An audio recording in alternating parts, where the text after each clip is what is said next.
আসসালামু আলাইকুম গাইস, আজকে নিয়ে এসেছি নতুন একটি রেসিপি। আপনারা শুরুতে দেখতে পাচ্ছেন আমরা রোস্ট ভেজে নিচ্ছি। রোস্টের মাংসগুলো ভাজা শেষে বেটে নিয়েছিলাম কয়েক রকমের মশলা, সেগুলো হচ্ছে দারচিনি, এলাচ, লবঙ্গ, সাথে ছিল বাদাম, পেঁয়াজ এবং হচ্ছে জিরা ভাজা। সেগুলো একসাথে ব্লেন্ড করে নিয়েছিলাম রোস্টে দেওয়ার জন্য। এরপর আমরা গরম তেলে পেঁয়াজটা ভেজে নিচ্ছি, ভালো করে ভেজে নিয়ে এতে তেল উঠে আসলে এরপরে আমরা যেই বেটে নিয়েছিলাম মশলাটা সেটা দিয়ে দেওয়া হচ্ছে। সেটা ভালো করে দিয়ে দেওয়ার পর পরিমাণ মতো দিতে হবে, যতটুকু মুরগি থাকবে সেই পরিমাণ দিতে হবে, যাতে গ্রেভি হয় আর খেতেও কিন্তু ভালো লাগবে গ্রেভি হলে। এখন দিয়ে দেওয়া হচ্ছে আদা বাটা পরিমাণ মতো দিয়ে দেওয়া হয়েছে। এখন ভালো করে দুটাকে মিক্স করা হচ্ছে। মিক্স শেষে এখানে পরিমাণ মতো লবণ, স্বাদ মতো লবণ দিয়ে দেওয়া হচ্ছে। স্বাদ মতো লবণ দেওয়া শেষে এখানে দেওয়া হয়েছে গুঁড়ো মরিচ একটু কালারও আসবে এবং খেতেও একটু স্পাইসি হবে, ভালো লাগবে। এখন সবগুলো মিক্স করা হচ্ছে ভালোভাবে। মিক্স শেষে এখন তেলটা দেখুন উপরে উঠে এসে পড়েছে। উপরে উঠে আসার পর এখানে আমরা আরেকটু ভালো করে নাড়াচাড়া করব। নাড়াচাড়া শেষে এখানে দিয়ে দেওয়া হবে হচ্ছে গরম মশলা গুঁড়া এবং ধনিয়া গুঁড়া একসাথে। ধনিয়া গুঁড়া না, সরি, জিরা গুঁড়া, ধনিয়া গুঁড়াও দেওয়া হবে সাথে। দেওয়া শেষে এখন আমরা ভালো করে মিক্স করে নিচ্ছি। এখন তেল উপরে আসার পর এখানে রোস্টগুলো দিয়ে দেওয়া হচ্ছে। রোস্টের মাংসগুলো সব একসাথে দিয়ে দেওয়ার পর এখানে এখন ভালো করে নাড়াচাড়া করা হচ্ছে। সাথে আমিও একটু নাড়ছিলাম, এর জন্য একটু ক্যামেরা এদিক সেদিক হয়ে যাচ্ছে। এক হাতে ক্যামেরা আর এক হাতে নাড়া করা হচ্ছে। এখন এগুলো ভালো করে নাড়াচাড়া শেষে পরিমাণ মতো পানি দিতে হবে। পানি এখানে অতিরিক্ত দেওয়া যাবে না, তাহলে রোস্টগুলো ভেঙে যাবে, আর ভেঙে গেলে দেখতে অবশ্যই ভালো লাগবে না।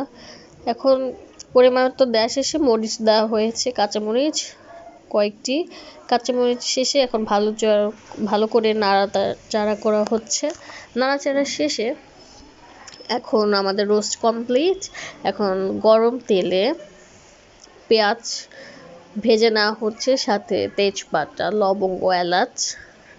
এখন ঝরিয়ে রাখা পোলা চাল ভালোভাবে দিয়ে দেওয়া হচ্ছে। এতে অবশিষ্ট পানিও যাতে না থাকে এর জন্য ভালো করে নাড়াচাড়া করে ভেজে নেওয়া হবে। ভেজে নেওয়ার শেষে এখানে আমরা একে একে সব কিছু দিয়ে নিব। এখন শুরুতেই ভাজা শেষে এখন পরিমাণ মতো লবণ দেওয়া হবে। লবণ দেওয়া শেষে আমরা ভালো করে নাড়াচাড়া করব। ভালোভাবে নাড়াচাড়া করতে হবে যাতে পানি না থাকে অবশিষ্ট। ভালো করে নাড়াচাড়া শেষে আমরা পোলাওতে অবশ্যই খেয়াল রাখতে হবে যে গরম পানি দিয়ে রান্না করতে হবে। গরম পানি দিয়ে পোলাও রান্না করলে ঝরঝরে হয়, দেখতেও সুন্দর হয়, খেতেও ভালো লাগে। আর ঠান্ডা পানি দিলে অতিরিক্ত ঠান্ডা পানি দিলে হয় কি বয়েল হতে দেরি হয়, এর জন্য পোলাওটা নরম হয়ে যায়, খেতেও ভালো লাগে না। এর জন্য গরম পানি দেওয়ার চেষ্টা করবেন। পোলাও চাল যতটুকু থাকবে তার দ্বিগুণ পরিমাণে পানি দিতে হবে। দেখুন লেগে যাচ্ছে, এর মানে বুঝতে হবে যে ভাজা ভালোভাবে হয়ে গিয়েছে। ভাজা শেষে গরম পানি অবশ্যই দিতে হবে। গরম পানি দেওয়া শেষে আমরা এখন ভালো করে সব কিছু দিয়ে দিচ্ছি যাতে পানিতে নিচে চলে যায় এবং ভালোভাবে সব হয়ে যায়। এখন এটা হয়ে আসলে আপনারা দেখতেই পাচ্ছেন এটা এখন বয়েল হয়ে আসছে। এখন আমরা একটু এখানে যে রোস্টের ঝোল ছিল সেগুলো দিয়ে দিব, তাহলে গ্রেভি হবে আর খেতে খুবই ভালো লাগবে। মোরগ পোলাও একটু গ্রেভি হলে খুবই ভালো লাগে।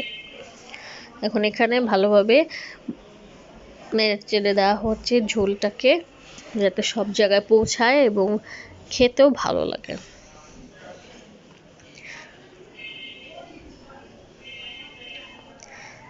এখন এগুলো ভালোভাবে নেড়ে চেড়ে দেওয়া হচ্ছে। নেড়ে চেড়ে দেওয়ার পর এখানে দেওয়া হবে গোলাপ জল, সামান্য গোলাপ জল দিয়ে দিয়ে আবার একটু মিক্সড করে দিতে হবে, তাহলে ভালো লাগবে।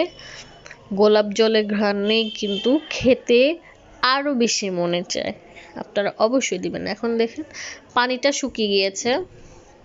পানি শুকিয়ে যাওয়ার পর এখন আর একটু নাড়াচাড়া করে দেওয়া হচ্ছে। এখনও ফুটে ওঠেনি, চালগুলো ফুটলেই এখানে দেওয়া হবে রোস্টগুলো। এখন হয়ে গিয়েছে, এখন রোস্টগুলো এক একে দিয়ে দেওয়া হচ্ছে। এগুলো একসাথে সব দিয়ে দেওয়া হলে কিছুক্ষণ আবার আমরা ভাপে রাখবো অল্প আঁচে ঢেকে দিয়ে, তাহলে আরও একটু ফুটে উঠবে এবং বাড়বে আর খেতেও ভালো লাগবে। এখন স্বাদ বাড়ানোর জন্য আমরা দিয়ে দিয়েছি ডিম। মোরগ পোলাওর সাথে কিন্তু ডিম খেতে অসাধারণ লাগে, তাই আপনারা ডিম দিতেও পারেন, নাও দিতে পারেন, অপশনাল, কিন্তু ডিম দিলে খেতে ভালো লাগবে। এখানে সব কিছু দেওয়ার পর আমরা আরেকটু ভাপে রাখবো ঢেকে রেখে। ঢেকে দেওয়ার পর তারপরে ভালোভাবে আমরা এটাকে সার্ভ করব, আর এটা খাওয়ার জন্য কিন্তু একদমই রেডি হয়ে যাবে। এখন এটা ঢেকে দেওয়ার পর এখন এখানে সার্ভ করা হয়েছে। এখন তো দেখেই আমার আবারও খেতে ইচ্ছা করছে। আপনারা অবশ্যই বাসায় ট্রাই করবেন। আমি ভিডিওটির শেষে অবশ্যই পিকচার্স দিয়ে দিব, যাতে আপনারা ভালোভাবে দেখতে পারেন। আজকের মতো এতটুকুই।